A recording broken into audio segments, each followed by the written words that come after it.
안녕하세요. 컬러랑의 살찐냥입니다. 컬러랑 드로잉 학습지 8권 마르코 르누아르 색연필과 함께합니다. 오늘은 11차 시 맞죠? 네. 정물 연습 뷰를 하게 되는데요. 앞서 여기 위에 설명해 놓은 것처럼 레몬과 비슷한 방법으로 좀 어두운 부분 먼저 해보시라 라고 안내를 드리고 있습니다. 그래서 오늘 사용할 색은 그다음에 18번 텐저린, 그 다음에 16번은 살몬, 23번 오렌지 사용을 하는데요. 오렌지가 이제 조금 더 주황빛이 진하게 나요, 여기서는. 그래서 요 텐저린 18번 먼저 요 색을 먼저 주조색으로 해서 사용을 하도록 하겠습니다. 스케치 하실 때는 이제 따로 그려보시는 분들 같은 경우에는 원을 먼저 하시고요. 그 다음에 요 꼭지를 올려보시고 이파리가 그려지는, 초록잎이 그려지는 자리도 약간 타원으로 해놓으시고 난 다음에 이렇게 위치를 잡아보시고 난 다음에 그 다음에 들어올 때 이제 뭐 아주 정교하게라기보다 좀 숭덩숭덩하게 이렇게 직선적으로 잡아 놓으시고요. 그리고 난 다음에 곡선을 쫓아가시면 더 요 모서리 부분을 좀 다듬어서 곡면으로 만들어 보시면 훨씬 쉬울 것 같습니다. 여기 보면 맨 마지막 문장에서 제가 선의 방향을 자주 바꾸지 않는 것이 좋습니다 라고 안내해 드렸는데요. 이제 아주 곱게 사용을 하신다면 사실 선방향을 바꿔도 크게 무리가 없지만 일단 간격을 너무 벌리신 상태에서 선방향을 자꾸 빠르게 바꿔버리시면 그물처럼 남게 되니까요. 이런 것들은 좀 지양해 주시면 좋겠다 말씀드려봅니다. 일단 스케치된 거 위에 한번 그려보도록 하겠습니다. 외곽선 한번 정리를 좀 해주시고요. 더 진한 색으로 한다라기보다 지금 주조색으로 사용하는 색으로 먼저 잡아보도록 하겠습니다. 가장 좋은 방법 알고 계시듯이 스케치부터 해보시면 더 좋고요. 그거는 조금 부담스럽다. 색연필 성간격을 붙이는데 또 무언가 그리는 데 집중해보고자 하신다면 요 위에다가 그려보셔도 좋습니다. 물론 처음에는 이것도 약간 납작한 구의 응용 형태이기 때문에 빛이 지금 상당히 위쪽에서 내려오고 있습니다. 이 위를 가장 밝게 하는데요. 귤 같은 경우에는 표면이 굉장히 아주 매끄러운 유리 같은 질감은 아니잖아요. 그래서 하이라이트를 조금 넉넉하게 남기는 부분들을 너무 동그랗게 끊어놓지 않고 외곽을 약간 구불구불하게 구름 그리실 때처럼 또는 나무 어떤 외곽을 그리실 때처럼 좀 구불구불하게 그리고 생각했던 것보다 조금 넉넉하게 남겨 놓으셔야 그리시면서 점점 좁혀 나가기가 수월합니다. 그래서 최대한 조밀한 선으로 밝은 부분부터 시작을 합니다. 그래서 굴을 그릴 때처럼 여기 어두워지는 부분들 표시해 놓으시고요.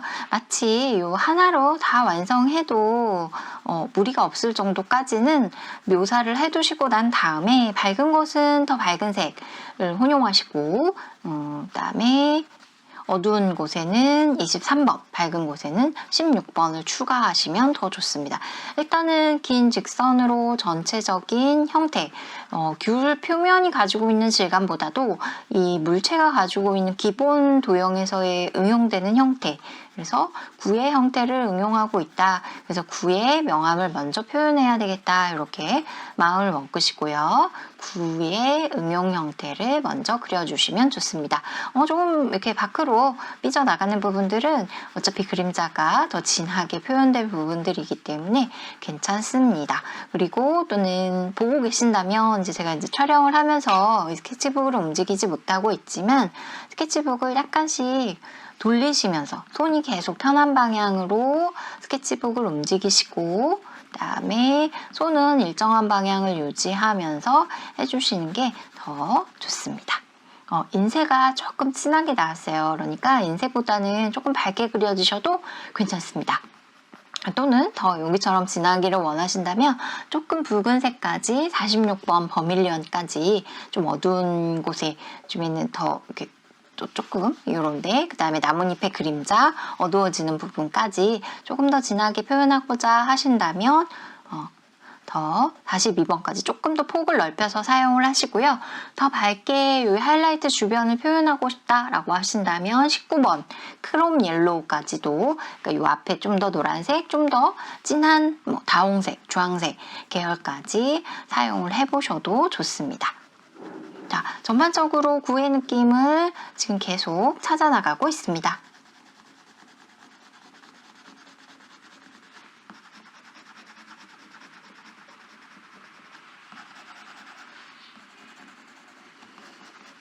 자, 직선으로 이제 그리시다 보면 어느 정도 내가 여기는 좀 그림자가 생겨서 요 나뭇잎 때문에 그림자가 지는 어두운 부분, 그다음에 여기도 요 이제 초록잎 때문에 생기는 부분들, 요 밑에 어두워지는 부분들을 표현해 두셨다면 이제는 요 귤의 형태를 따라가는 곡선을 사용해 주시는 게 좋고요. 그다음에 1111을 반복하셨다면 이제부터는 뭐 약간씩 이렇게 지그재그로 선을 종이에서, 이 색연필을 종이에서 띄지 않고 이렇게 왔다 갔다 하는 선들로 표현을 하셔도 좋습니다. 왜냐면 매끈매끈한 질감이 아니라 오히려 좀 얼룩이 생겨서 이렇게 울퉁불퉁한 조금은 요철이 있게 표현을 해주셔야 되기 때문에요.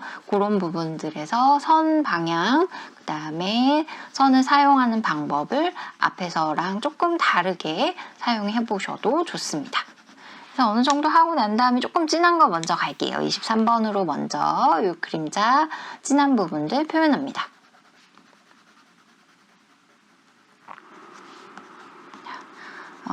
어두운 부분은 어느 정도 해놓으시고 난 다음에 이제 16번 쌀몬을 사용하려고 합니다. 이게 이제 빛 받는 부분 주변으로 해서 하이라이트가 생기는 주변부로 해서 이제 채색하다 보면은 또 중간중간에 희끗희끗하게 남는 부분들이 오히려 반사광 역할을 또 해줄 수 있기 때문에요. 칠하시면서 내가 의도하지 않았는데 뭐 이렇게 자연스럽게 남는 부분들이 있다면 그거를 완전한 하이라이트는 아니지만 그래도 좀 밝은 부분에서 생길 수 있는 어떤 요소들로 표현을 해보시는 것이 또 좋습니다. 그래서 빛 받은 데에서 밝게 밝은 색을 덮어줍니다. 뭐 더 밝게 가신다면 뭐 노란색까지도 사용하셔도 좋습니다. 19번 뭐 크롬 옐로우라든지 그다음에 뭐 22번 샤프론까지 사용을 하셔도 좋고요.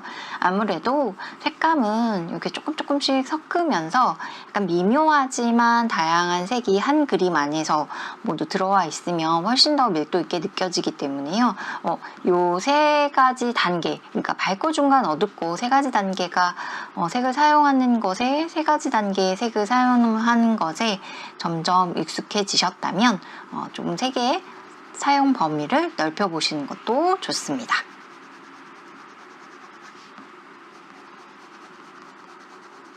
주변으로 뭐 더 밝은 색 또는 흰색을 이용하셔서 더 반짝반짝 뭐 윤이 나는 것과 같은 느낌을 또 표현하시면 더 좋고요.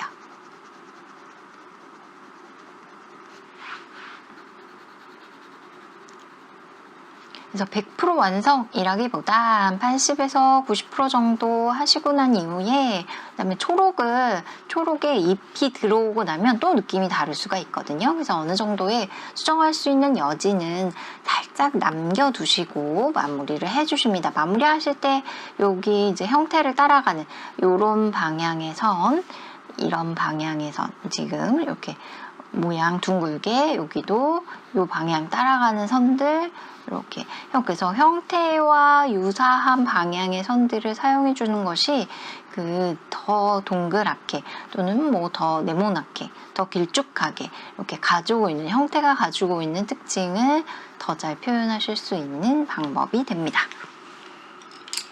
자, 초록색 같은 경우에 65번의 모스 그림 먼저 시작해 보려고 합니다. 여기 줄기 같은 경우에는 이제 원기둥의 응용 형태잖아요. 그래서 살짝 오른쪽을 일단 어둡게 먼저 하고 그 다음에 밝은 색을 추가하려고 합니다. 그래서 원기둥이라서 빛이 지금 왼쪽에서 약간 왼쪽 상단에서 온다라고 가정했을 때에 오른쪽 하단 부분, 이 밑에 부분을 진하게 하려고 합니다.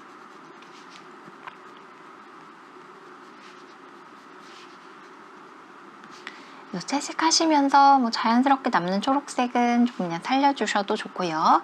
나머지 잎으로 가고 있는 잎과 연결되어 있는 이런 줄기들도 모두 이제 원의 응용 형태다라고 생각하시고 이제 하이라이트를 조금은 남겨보자라는 생각으로 해보시면 더 좋을 것 같습니다.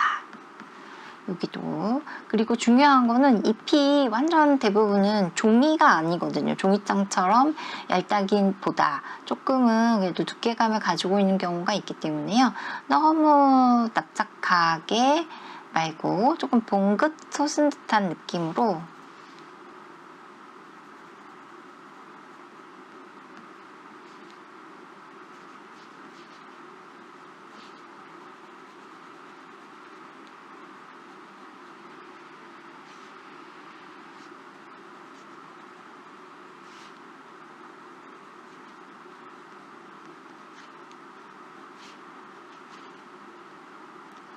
오른쪽 어두운 부분 원기둥 느낌을 충분히 살려주시고요. 여기도 이 안쪽 이렇게 세워져 있기 때문에 이 안쪽이 조금 더 어두워집니다. 그리고 물론 이파리가 얇지만 그래도 좀 두툼하잖아요. 두께가 있잖아요. 아주. 그래서 종이나 실 같은 경우에도 두께를 표현하기 때문에 여기 지금 위에서 오는 빛을 받는 이 윗면이 조금 밝아질 수 있도록 채색하실 때 아주 미묘한 공간이지만 조금 흰색으로 남겨주거나 또는 밝게 표현해야 되는 부분들이 또 생기게 됩니다.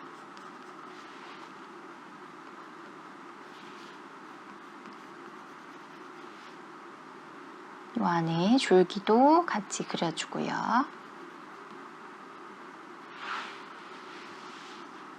그래서 이 안쪽, 진한 쪽에서부터 시작하셔서 밝은 쪽으로 천천히 색을 채워나가 보세요.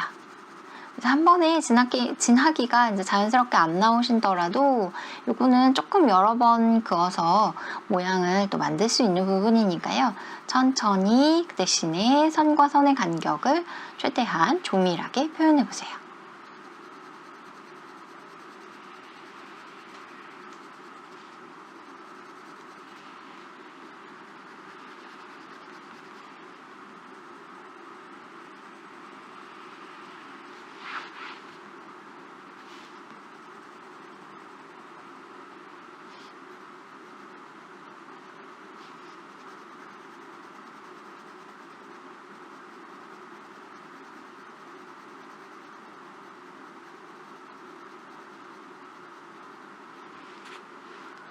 그래서 전체 다 균일하지 않고 이렇게 조금 간격을 남겨 놓으셔야 그 다음 색깔의 혼색을 할 여유 공간이 생깁니다. 60번 라이트 그린입니다.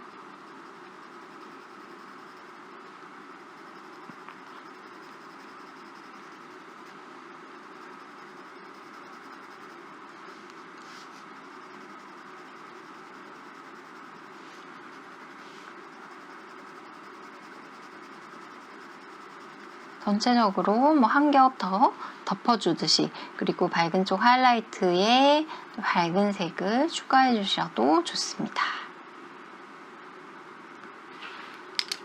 다시 두 개의 이파리 중에서 이제 이렇게 약간 뒤집어져 있는 그래서 이 윗부분을 더 밝게 하시고요. 여기를 살짝 두 개가 좀 겹쳐지는 부분이 있는데 서로 그래도 거리감이 느껴지게 서로 다른 물체임을 이파리가 같지 않다는 거 보여주기 위해서는 아무래도 이 연결된 부분에서 뒤쪽을 좀 진하게 하시는 것이 훨씬 더 유리합니다.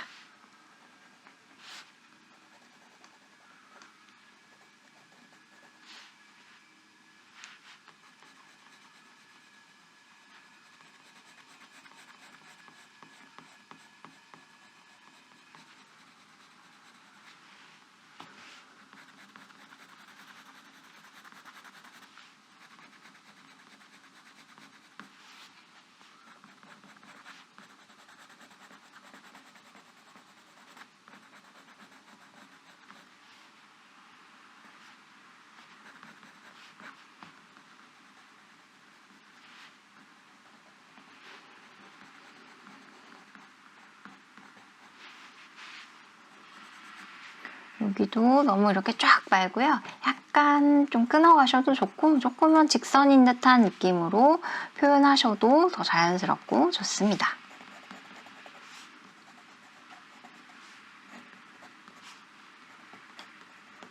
이제 베이스로 안 들어갈 수 없으니까요. 테두리 정리 한번 해주시고요. 조금 힘 빼고 가볍게 잎이 나아가는 방향에 맞춰서 색을 넣어줍니다. 마지막에 이제 25번 레몬 옐로우입니다. 그래서 여기 빛 받는 부분 있잖아요. 거기에 전체적으로 얘를 한번 덮어주시면 굉장히 밝은 연두색으로 또 표현이 됩니다. 그래서 조금 더 어둡게 해야겠다 하시는 부분에는 물론 진한 색이 들어가겠지만, 그래서 그래도 최대한 이 연두색을, 아니 레몬 옐로우를 사용하기 전에 연두색으로 충분한 묘사는 해두시는 게 좋을 것 같습니다. 여기도 윗면 위주로 사용을 해볼게요.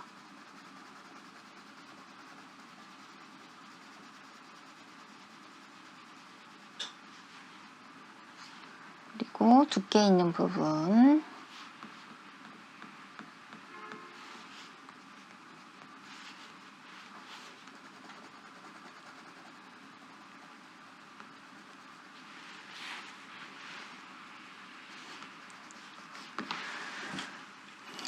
자, 그리고 그림자는 81번입니다.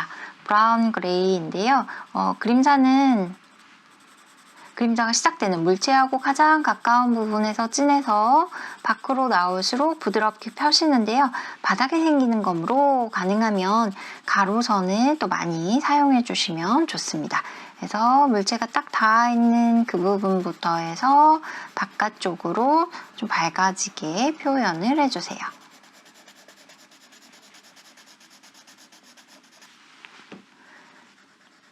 이제 경계가 서로 끝나는 부분에서 너무 흰색이 남지 않도록 좀 꼼꼼함을 발휘해 주시면 더 좋습니다.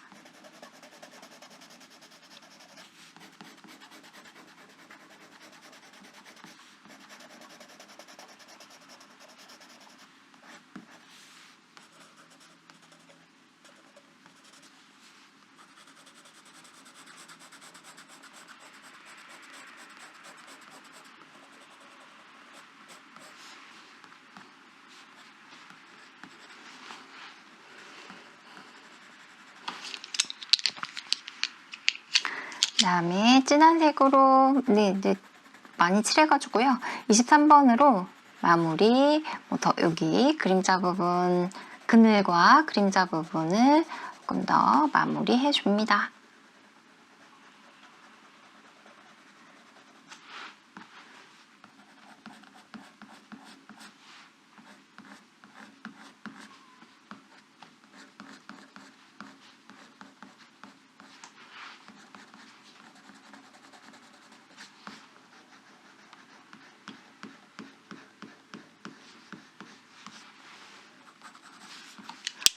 하시고 밝은 부분에 조금 25번 한번 추가해 볼까요?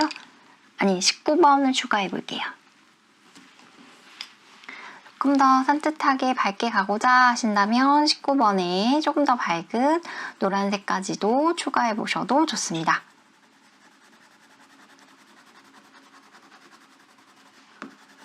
자, 오렌지는 이렇게 해서 9의 음영 형태로, 그리고 사이드에 있는 하이라이트는 가운데보다는 좀 어두운 게 좋으니까 마무리하실 때 가볍게 한번 덮어주셔서 조금 반짝이는 정도로만 조율해 주셔도 좋습니다. 이 하이라이트를 남기고 채색하는 것, 그 다음에 진한 색에서부터 조금 연한 색 순으로 일부러 어떤 채색을 하는 일반적인 순서와 다르게 시작을 하였습니다. 그래서 그런 부분들에도 적응해 주시면 좋을 것 같습니다. 오늘 컬러링 드로잉 학습지의 11번째 정물 연습, 그다음에 귤은 여기서 마무리하도록 하겠습니다. 고맙습니다.